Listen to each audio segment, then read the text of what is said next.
This is the new Audi RSQ8, and it is a super SUV. You've heard of the supercar. Well, this is the SUV equivalent.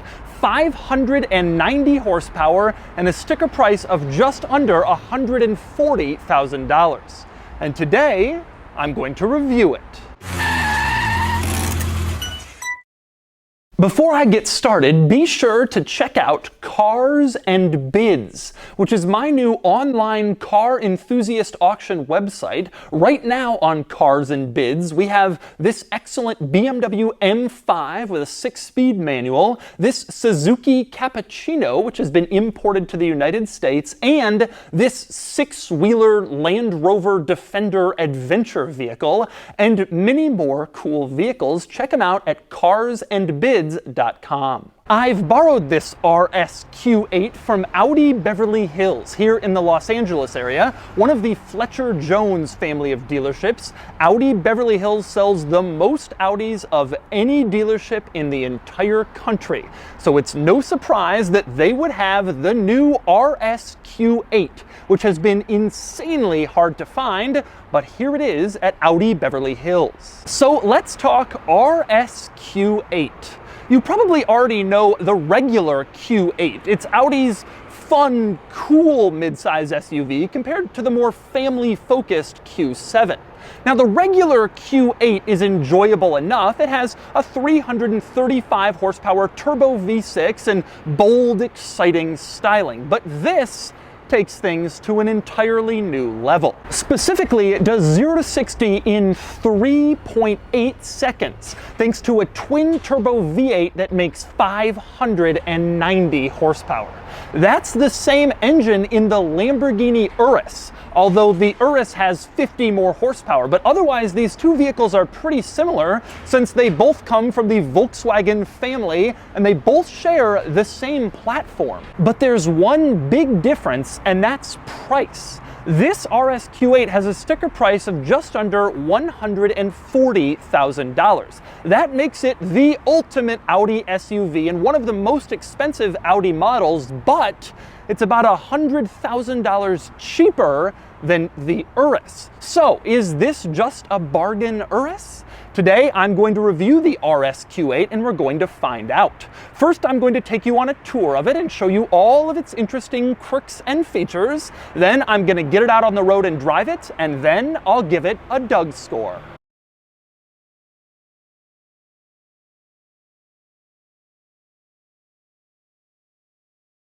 All right, I'm going to start the quirks and features of the RSQ8 up here, where you have quite a lot of carbon fiber around the grille and on the lower part of the bumper. That is part of the Carbon Optic package, a $4,500 option that gives you all of this carbon in front, plus carbon mirror caps, you can see them, and carbon fiber trim on this little panel in back, and it just carbonizes your RSQ8 to help differentiate it from the Q8 a little bit. But to me, more interesting than the Carbon Optics package is the Black Optics package, which is about $3,000 and includes some black exterior trim, but also it includes 23-inch wheels. That's right, look at these things. They are huge, some of the largest wheels on any vehicle today, and proof that the wheel size wars seem to be never ending. And since we're talking wheels, one other important option to mention on this car: carbon ceramic brakes. They are a $9,000 option. This one has them. You can see the front brakes are absolutely gigantic, and it'll make sure that you don't suffer from any annoying brake fade while you're track racing your RSQ8. But to me, bearing in mind all of that stuff, the coolest thing on the outside of this car is the little dance the headlights do when you unlock the doors. Check this out. You unlock and then they sort of sweep across and do this cool little lighting dance to recognize that they see you approaching. And I just think that's a really cool touch for when you're walking up to your RSQ8. But of course, really the coolest thing in the RSQ8 is right here, the engine. This is a 4-liter twin-turbo V8, and it is the same 4-liter twin-turbo V8 that's in all of the flagship flagship Volkswagen Group luxury performance SUVs, the Porsche Cayenne Turbo, the Bentley Bentayga, and the Lamborghini Urus as well. Now, the Urus gets 640 horsepower from this engine. It's only 590 in the RSQ8. They've made it a little bit lower to differentiate the two, but this is still a huge horsepower figure, especially when you consider that it sends this car from 0 to 60 in 3.8 seconds, even though it weighs more than 5,200 pounds. Really amazing performance. By the way, two things I really like under here. One is the plastic engine cover. I think they're all kind of stupid, but at least this one has these cool red stripes to let you know this isn't just a regular Audi engine, it's an RS model. I also like all the way forward in the engine, the little fasteners that hold the plastic in place all have the little Audi logo on them, and they are all perfectly straight. This is how you know your engine hasn't yet been messed with. This is how it comes from the factory. And next up, we move on to the interior of the RSQ8. And one of the first things you notice in here is quite a lot of RS logos, so you're always reminded what you're driving. You have one at the base of the steering wheel, RS, and the seats also have an RS logo in them. But my very favorite RS item in here is the button on the steering wheel marked RS mode. You press it and you can see instantly the gauge cluster changes from its normal, helpful mid-size SUV display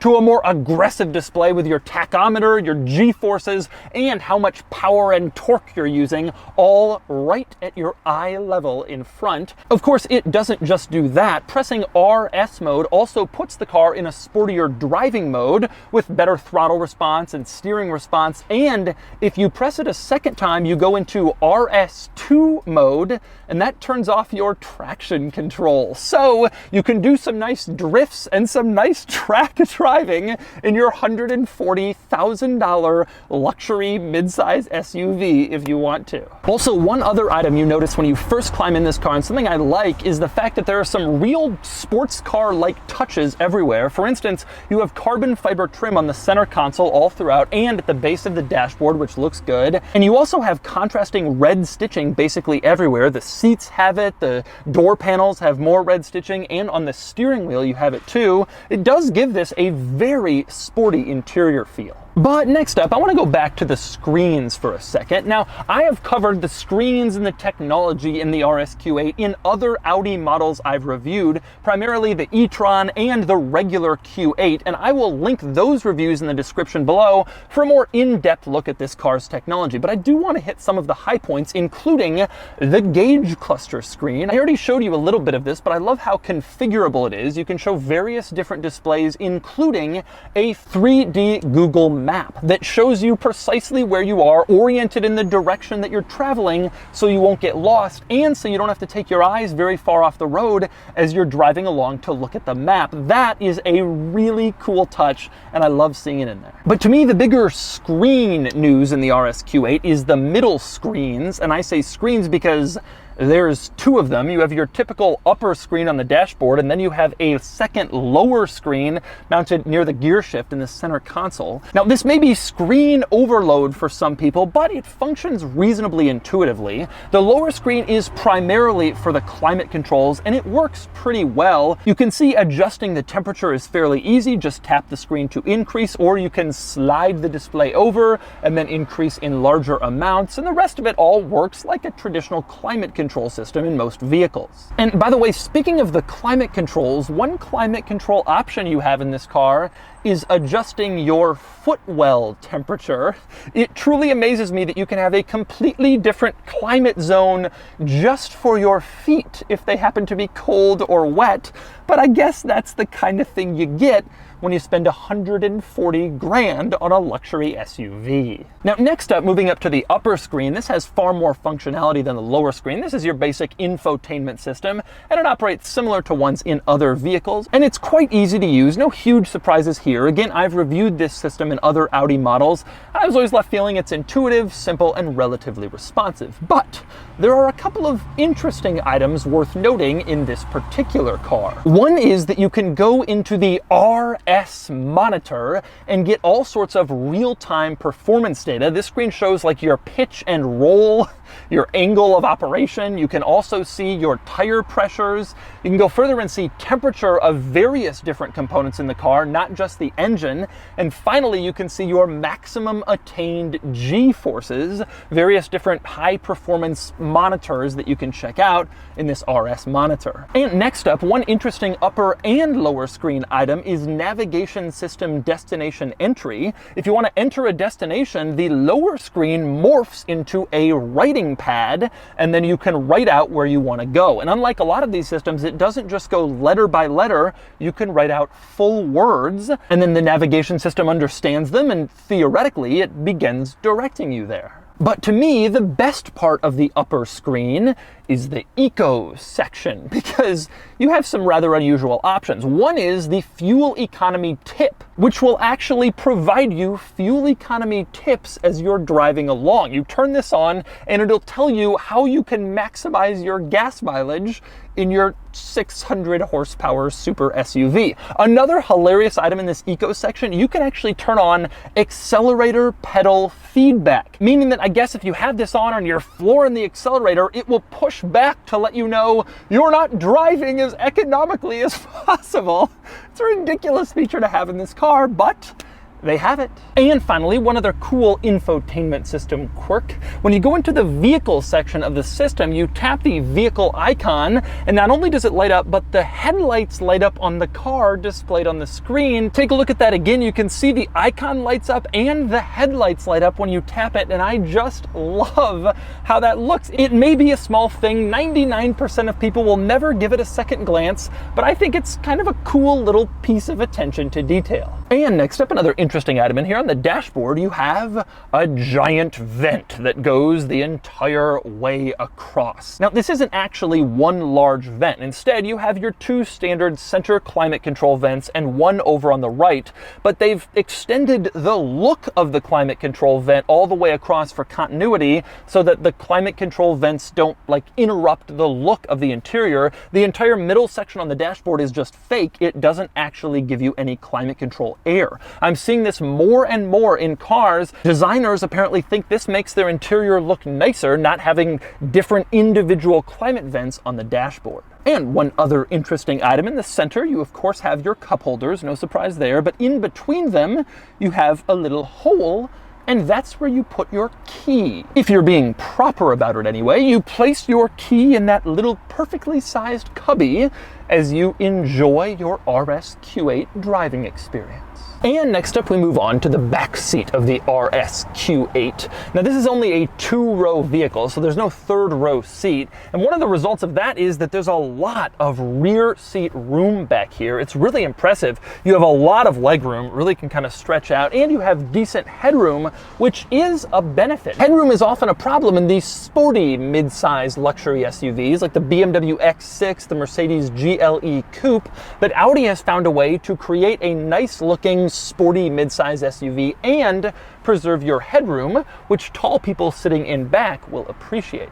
Now, some other interesting rear seat items. One is the climate control system back here. You have this little pad between the seats, and you can use it to adjust the temperature, the fan speed, and turn on your heated seats. Each seat has its own climate zone, so you can have different temperatures at once back here. It's a nice feature expected in a luxury SUV at this price point. Next up, another interesting rear seat item is the fact that either rear passenger can control both rear windows. You can see on the door panel there are 2 rear window switches back here, so if you're sitting on one side, you can roll down the window on the other side, meaning you can forever annoy your sibling. I think if I was using this as a family car, I would probably lock out the windows from the driver's seat so that that game doesn't even get off the ground while you're driving. And finally, one other interesting item is the rear seat armrest. You drop it and it's an armrest, but you can also push this little button and then cup holders appear.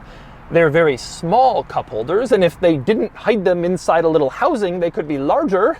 But that is what Audi has chosen to do, have disappearing cup holders that pop out at the push of a button. And next up, we move around back in the RSQ8 and on to the cargo area, which is fairly large, or at least fairly deep, although you can see back here the sloping roof does get in the way a little bit of cargo volume if you want to put huge items back here. Otherwise, you do have pretty good cargo space. And it's worth noting you have these little buttons on the left that will actually lower the rear of the car using the air suspension system in case you have a very heavy item that you're struggling to lift in. You can lower the car a few inches to make it a little bit easier to load whatever you're trying to get into the cargo area. And by the way, since we're around back in the RSQ8, I should mention that the Sport exhaust sounds really, really good. Take a listen. Remember, this is a luxury SUV.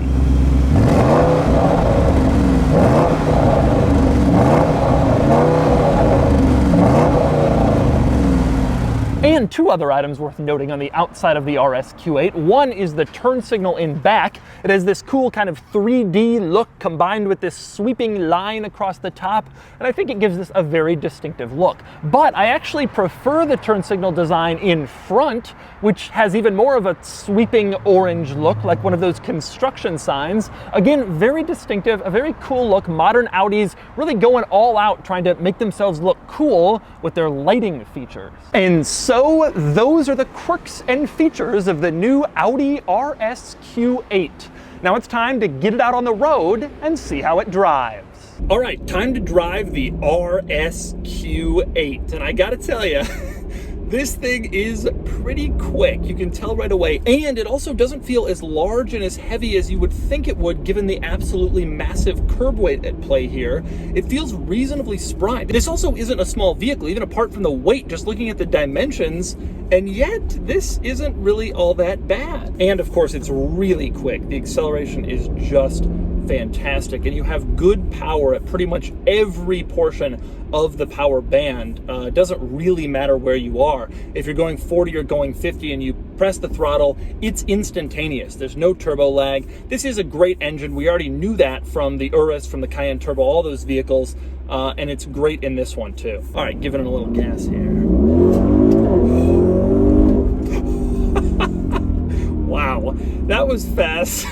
And it gets up to speed so fast. That was really, really impressive. It really does somehow neutralize the massive, massive size of this vehicle. It makes it feel an enormous amount smaller. It's just so quick to accelerate, and it feels relatively quick on its feet too when you're moving the steering wheel, changing direction. But with that said, I don't want to say that it's all about speed with this car. Just driving it around normally, it's a very capable and reasonable, comfortable luxury SUV. And this is one of the cool things about vehicles like this. You can drive it around and have a totally normal luxury car experience, or you can just mash on it and really get going. And you can kind of decide at any given moment which you want to be doing, and the car will immediately prepare itself and deliver. Also, I do really like the exhaust note in the RSQ8. It does sound good in all of these 4-liter turbo V8 cars, but when you're inside here, you don't hear much of anything, the exhaust note or anything else. It really is a really excellent luxury SUV that just so happens to be a performance vehicle.